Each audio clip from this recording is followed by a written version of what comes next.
시청자 여러분 안녕하십니까? 주말 교계 뉴스 조혜진입니다. 이번 주 기독교계에는 어떤 일이 있었는지 정리했습니다. 정부가 오는 9일을 대통령 선거일로 확정한 가운데 기독교 윤리실천운동 등 기독교계 9개 단체가 공명선거 시민 네트워크를 발족하고 공명선거 활동을 시작했습니다. 한국기독교교회협의회가 대국민 메시지를 발표하고 박근혜 전 대통령의 구속 수사와 세월호 참사 관련 2기 조사위원회의 구성을 촉구했습니다. 예장합동총회 산하 교육기관인 총신대학교가 재단이사 선임 선출을 놓고 파행을 빚고 있습니다. 관선이사 파송을 예고했던 교육부가 일부 이사들을 승인하면서 교단 내 갈등이 더 커지고 있는 모양새입니다. 한국 구세군이 사순절을 맞아 건전 생활을 당부하는 거리 캠페인을 전개했습니다. 지난 1921년부터 매년 3월이면 거리에 나온 구세군은 사치와 중독 추방, 금주, 금연 등 절제 운동을 벌여왔습니다. 문화체육관광부 송수근 장관대행이 한국기독교교회협의회와 한국교회연합을 차례로 방문해 사회 안정과 갈등 치유를 위한 협조를 요청했습니다.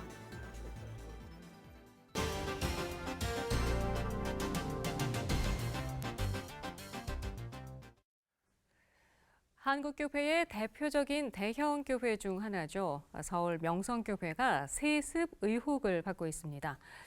분립개척시켰던 아들 김하나 목사가 심우하는 새노래 명성교회를 합병하겠다고 나선 건데요. 사실상 변칙 세습이 아니냐는 지적입니다. 취재 기자 나와 있습니다. 천수영 기자, 명성교회가 새노래 명성교회와의 합병을 결의를 했죠, 당회가. 네, 맞습니다. 지난 11일 명성교회가 임시 당회를 열어서 예. 새노래 명성교회와의 합병안을 결의했습니다. 당시 이 자리에는 당회원 70여 명이 함께했다고 하는데요. 반대 의견이 12명, 기권자가 5명이 나왔다고 합니다. 예. 그러니까 전원 찬성으로 통과된 것이 아니고 당회 내에서도 논란이 좀 있었던 것으로 보입니다. 그랬군요. 그리고 이번 주일인 19일 저녁에 명성교회는 공동의회를 열어서 새노래 명성교회와의 합병안, 그리고 새노래 명성교회의 담임인 김하나 목사를 현재 임시당회장이 파송돼 있는 명성교회의 위임 목사로 청빙하기 위한 안건을 논의하기로 했습니다. 이 합병 대상인 새노래 명성교회는 명성교회 김삼원 원로 목사의 아들 김하나 목사가 심우하는 교회죠? 네, 맞습니다. 이 아들 김하나 목사는 명성교회에서 부목사 생활을 하다가 지난 2014년 3월에 경기도 하남에서 새노래 명성교회로 분립개척을 했습니다. 예. 당시에도 명성교회에 전폭적인 지원이 있어서 변칙 세습 아니냐 이런 의혹이 제기되기도 했는데요. 당시에 분립개척한 김하나 목사의 홀로서기가 그때는 꽤 관심을 모은 바 있습니다. 네. 그런데 이렇게 분립 개척시킨 아들 목사의 교회와 합병을 해서 그 명성교회 후임 목사 자리를 아들 목사에게 물려준다. 이것은 세습이다라고 볼 수 있을 것 같은데요. 근데 교단에서는요, 이른바 이 세습에 대해서 금지하는 법안이 있지 않습니까? 이 명성교회가 속해 있는 예장통합총회는 지난 2013년 정기총회에서 세습을 방지하는 법을 제정을 했습니다. 이 법에 따르면 해당 교회에서 사임하거나 은퇴하는 위임 목사가 배우자 또는 아들, 딸, 손자, 증손까지 또 그들의 배우자까지 위임 목사나 담임 목사로 청빙하지 못하게 명기하고 있는데요. 예. 하지만 교회 간의 합병에 따른 담임 승계에 대해서는 법에 자세한 세칙이 마련돼 있지 않습니다. 이 때문에 교회 간 합병이 불법은 아니지만 법망을 살짝 비껴가는 편법적 세습이 아니냐 하는 의혹이 제기되고 있는 겁니다. 네. 그런데요, 최근 한국교회가 이 교회에서 반대 운동을 활발히 펼쳐오지 않았습니까? 그래서 이 반대 여론이 만만치 않을 것 같은데요. 말씀하신 대로 명성교회 당회가 이 합병안을 결의했다 이 소식이 알려지면서 교계에서는 변칙 세습 또 편법 세습 아니냐 하는 논란이 일고 있습니다. 예. 교회개혁실천연대는 명성교회와 새노래 명성교회의 합병 결의가 세습을 위한 포석이라면서 성도들을 기만하는 행위라고 지적했습니다. 명성교회와 새누리 명성교회와의 합병은 직접 계승하는 세습만을 제한하는 교단 헌법의 허점을 이용한 기만적인 행태의 세습이다. 청아람 아카데미 양희송 대표 역시 명성교회의 이번 시도는 세습 금지법을 기술적으로 피해 나가려는 것으로 보인다고 말했습니다. 명성교회 이번 시도는 세습금지법을 기술적으로 피해가려는 것으로 보입니다. 그러나 이것은 결코 정도가 될 수 없습니다. 모두가 버젓이 알고 있는 편법이고 원칙을 우회하는 선택입니다. 기독교 윤리실천운동도 한국교회의 신뢰를 떨어뜨리는 행위라고 지적하면서 이 하나님께서 원로 목사의 아들 목사가 아니더라도 교회를 이끌어갈 좋은 담임 목사를 보내주실 거라는 믿음을 갖고 무리한 시도를 멈춰라, 이런 내용의 성명을 내기도 했습니다. 예장통합총회 신학교인 장신대 신대원 학생들의 반발도 적지 않습니다. 학내 곳곳에 두 교회의 합병을 비판하는 현수막을 게재하는가 하면 침묵 시위로 합병 철회를 요구하고 나섰습니다. 신앙적 양심에 따라서 이거는 침묵할 수 없는 문제고, 명성교회가 만약 그런 변칙 세습으로 김하나 목사한테 후임을 승계하게 된다면 이것은 하나님의 교회를 사유화하는 것이다. 신대원생들은 성명을 내고 목회 세습은 시대가 요구하는 선과 정의에 반하는 것이며 교단 총회를 통해서 확인한 하나님의 뜻을 무시하는 것이라면서 세습 시도를 중단할 것을 호소했습니다.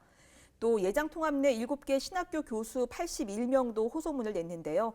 명성교회는 한국 사회와 교회가 주목하는 대표적인 교회이고 그에 따른 책임도 크다면서 명성교회와 김하나 목사는 이에 걸맞는 결정을 내려달라, 이렇게 요구했습니다. 네, 이쯤에서 궁금한 것은 새노래 명성교회 김하나 목사의 입장인데요. 김하나 목사도 어떻게 합병에 찬성한다고 얘기를 했나요? 동의한다고? 김하나 목사는 아직 공식적으로 어떤 입장을 밝히지는 않았습니다. 지난 주일, 그러니까 명성교회 당회가 합병을 결의한 다음 날 CBS 취재진이 새노래 명성교회를 찾아갔는데요.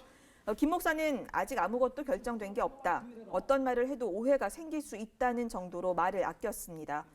일부에서는 김하나 목사가 합병 제안을 부정적으로 보고 있다, 이렇게 전해지기도 합니다. 예. 실제 김하나 목사는 지난 2013년, 그러니까 교단이 세습방지법을 통과시킨 이후에 열렸던 한 세미나에서 목회 세습에는 응하지 않겠다, 이런 뜻을 밝히기도 했습니다. 저는 개인적으로 말씀드리면 명성교회를 하라 그래도 저는 안 한다. 왜냐하면 너무 어려운 것을 제가 그만큼 희생할 자신이 없기 때문에. 세습을 반대하는 이들은 김하나 목사가 세습을 하지 않겠다, 이런 입장을 좀 분명하게 해달라라고 요구하고 있습니다. 그렇군요. 일단 이번 주일에 명성교회가 공동의회를 연다고 하니까요. 그 결과가 어떻게 나오는지 한번 지켜봐야 될 것 같습니다. 손수연 기자 수고했습니다.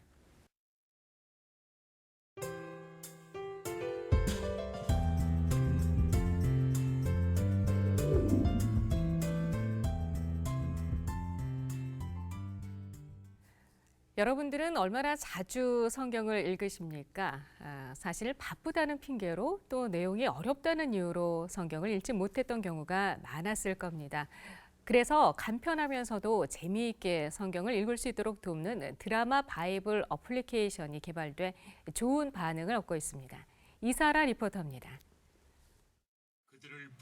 크리스천 연예인들이 성경 속 주인공이 돼 성경 구절을 읽어갑니다. 성경 66권이 입체적인 말씀이 되어 생생한 감동을 전합니다.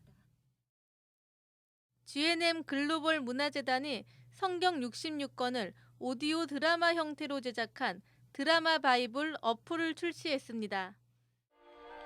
예수께서 무리를 보시고 산에 올라가 앉으시니 제자들이 나온지라 입을 열어 가르쳐 이르시되 심령이 가난한 자는 복이 있나니 천국이 그들의 것이며 애통하는 자는 복이 있나니 그들이 위로를 받을 것이며. 그러니까 이 말씀을 통해서 정말 사람들이 위안을 받았으면 좋겠어요. 저부터 위안을 받고 싶고 또 위로가 필요한 자들이 위로를 받는 그런 기적이 일어났으면 좋겠습니다. 주최 측은 평면적인 성경 텍스트를 생생하게 살아있는 입체적 드라마로 만들었다며 이번 어플을 통해 한국교회 신자들이 성경을 쉽게 읽고 듣기 바란다고 말했습니다. 정말 우리가 말씀을 사랑하고 주님과 식사하듯이 즐겁게 말씀을 감동적으로 생생하게 만날 수 있는.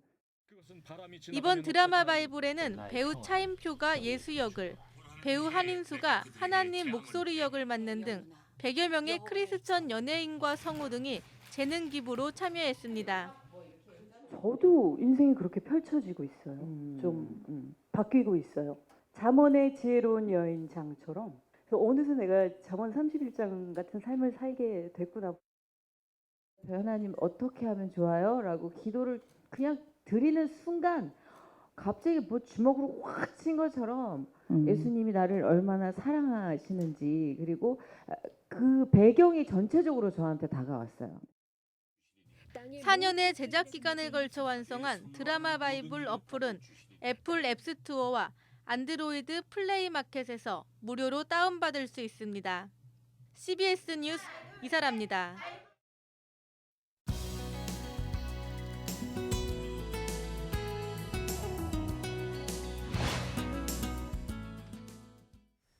한국기독교교회협의회 인권센터가 박근혜 전 대통령의 오촌 조카인 박용철 씨 살인 사건과 관련해 여러 의혹이 있다며 진실 규명을 위한 모교기도회를 드렸습니다. 오늘은 교회협의회 인권센터 소장 정진우 목사와 함께 자세한 이야기 나눠보겠습니다. 정 목사님, 어서 오십시오. 예, 안녕하세요. 네. 박용철 씨 살인 사건이 어떤 내용이고요? 그 의혹은 어떤 의혹인지 먼저 소개를 해주시겠어요? 박근혜 전 대통령의 오촌 조카이지요. 박근혜 전 대통령의 수행을 맡았던 분이었고요. 그런데 그분이 의문의 죽음을 당했다. 그리고 그 또 다른 오촌 조카인, 그러니까 그 두 분 사이는 사촌간인데 박용수라는 분이 그 사람을 죽이고 3시간 이후에 산에 올라가서 자살을 했다. 이렇게 결론난 사건입니다. 그런데 그 사건을 들여다보면 여러 가지 합리적인 의심이 드는 대목이 많이 있습니다. 첫 번째로 일반인인 박용수 씨가 죽였다고 하기엔 너무 참혹한 죽음의 상처가 있고요. 또 살해 동기도 불분명하게요. 두 분 사이에는 평소에 굉장히 친한 관계였는데 죽였다는 것도 그렇고, 그 박용철 씨가 이 살해를 당한 그때가 그 유경재단을 둘러싼 박근혜 그 가족들 사이에 법적 분쟁이 있어서 이 박용철 씨가 재판의 증인으로 채택이 돼서 증언하러 가야 될 그 어간에 사건이 일어났다는 것도 많은 의혹을 사게 됩니다.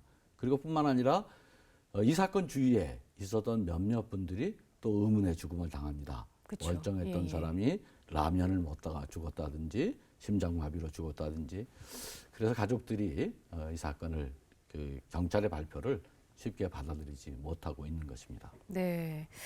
그래서 이 사건은 진상 규명이 필요하다라고 해서 모교 기도회를 여셨잖아요. 그 기도회에 박용철 씨 유가족도 참석을 했죠. 예, 그렇습니다. 모두 충실한 그리스도인들, 아주 독실한 신앙생활을 하는 분들인데 그 사건에 대해서 가족들이 여러 가지 증언을 해주셨어요. 그리고 현재 그 사건을 생기기까지 가족사라든지 또 현재 심정이라든지, 그리고 언젠가 반드시 진실이 드러날 것이라는 믿음이라든지 이런 신앙 고백적 증언을 많이 해주셨습니다. 아, 그랬군요. 그럼 앞으로 이 진상 규명을 위해서 어떤 활동들을 펼칠 계획이세요? 결국은 이제 경찰, 검찰 또 이런 정부의 책임 있는 부서들에게 저희들이 청원도 내고 또 촉구도 하고 이것이 왜 재심이 필요한지에 대해서 저희들이 설득하려고 그렇게 생각하고 있습니다. 아무래도 재심 결정이 나기까지에는 여론이 제일 중요하다고 판단해서 어떻게 하면 국민들의 여론을 높일 수 있을까? 이건 진짜 진실이 밝혀져야 될 의혹이 있는 사건이다 하는 여론을 높이는 일도 저희들이 여러 가지로 하려고 계획을 가지고 있습니다. 근데 시청자분들 중에서는요, 왜 모교 기도회를 드렸을까? 왜 모교회를 기도를 했을까? 모교 기도회의 역사를 모르는 분들도 아마 많이 계실 것 같아요. 그러실 수 있을 겁니다. 그 역사, 그리고 또 그 모교 기도회를 통해서 밝혀진 진실들, 뭐 여러 가지가 있겠습니다만 한두 가지만 좀 말씀해 주시겠어요? 예, 70년대, 80년대 도끼 정권 시절에 그때는 정부로부터 탄압을 받는다든지 억울한 일을 당하는 일이 신문이나 언론을 통해서 보도되지 못하던 시절이어서 그런 억울한 일을 당하는 분들이 저희들을 찾아왔어요. 그래서 저희가 그분들의 아픔을 기도로 대변을 하는 데서 시작이 됐어요. 예컨대 민청 학년 사건이라든지 수백 명의 학생들이 잡혀간 사건, 또 억울하게 목숨을 잃은 인혁단 사건, 나중에 다 그 무죄로 판명이 됐지만 그분들 사형당하고 그랬을 때 모교기도에 모여서 기도하고 그 모교기도의 경로를 통해서 전 세계에 그 사건이 알려져서 아하. 세계적인 주목을 끌고 그 한국의 민주화를 위한 또 인권 증진을 위한 초석이 된 그런 기도의 자리가 됐죠. 뭐 굉장히 많습니다만 이후에 그 윤석양 이병이라고 민간인 군 정보기관이 민간인을 사찰해서 문제가 된 사건도 모기도를 통해서 세상에 알려지게 되곤 했죠. 네네. 예. 정말 그 어목했던 시절에 모교기도회가 했던 역할이 굉장히 크네요. 예, 저희들은 어떤 굉장히 중요한 긍지로 네. 갖고 있는 전통입니다. 네네. 자, 끝질문 드리겠습니다. 지난해 참 저희가 아픈 시기를 보냈는데요. 뭐 촛불과 태극기의 극한 대치 상황도 봤고, 그리고 대통령 탄핵이라는 정말 초유의 역사적 현장에도 저희가 있었는데요. 지금 이런 시점에서 교회가 해야 할 일은 뭐라고 생각하세요? 정말 지금부터가 중요한 것 같아요. 잘못된 권력이 물러난 예. 거기서 그치는 것이 아니라 정말 그 이후에 어떻게 좋은 사회를 만들 것인가, 어떻게 정의로운 사회를 만들 것이냐 하는 게 중요한 거라고 생각이 들고요. 예. 역사적으로 보면 뭐 4.19라든지 6월 항쟁이라든지 그런 상황과 비슷한 상황인데 아하. 우리가 그때는 불의한 권력을 무너뜨리는 데까지는 성공했지만 그 이후에 좋은 결실을 맺지 못한 그런 경험을 갖고 있지 않습니까? 예. 그래서 이번에도 똑같은 우를 범하지 말아야 된다고 생각이 들고 정말 생명이 존중되는 정의롭고 평화로운 사회로 우리가 나아가는데 교회의 헌신과 노력이 어느 때보다도 중요하다고 생각이 듭니다. 또 지금은 뭐 전 국민이 관심을 갖게 되는 대통령 선거가 네. 다가오고 있는데 좋은 지도자, 정말 네. 국민을 바르게 섬기고 나라를 발전시킬 수 있는 좋은 지도력을 뽑는 일을 위해서 우리가 기도를 모아야 된다고 생각이 들고 예. 생명을 존중히 여기는 사회를 위해서 교회가 가진 복음의 능력이 발휘돼야 할 중요한 시기가 아닌가 그런 생각을 하고 있습니다. 예, 정말 중요한 말씀 해주셨어요. 그러니까 정의와 평화의 가치를 소중히 여기는 그런 후보자를 예. 차기 리더로 뽑아야 되는 그런 사명이 기독교인들과 뭐 전 국민들한테 있는 거네요. 예. 예. 예, 오늘 여기까지 말씀 듣겠습니다. 오늘 말씀 감사합니다. 예, 고맙습니다. 이상으로 CBS 주말 교계 뉴스를 모두 마치겠습니다. 시청해주신 여러분 고맙습니다.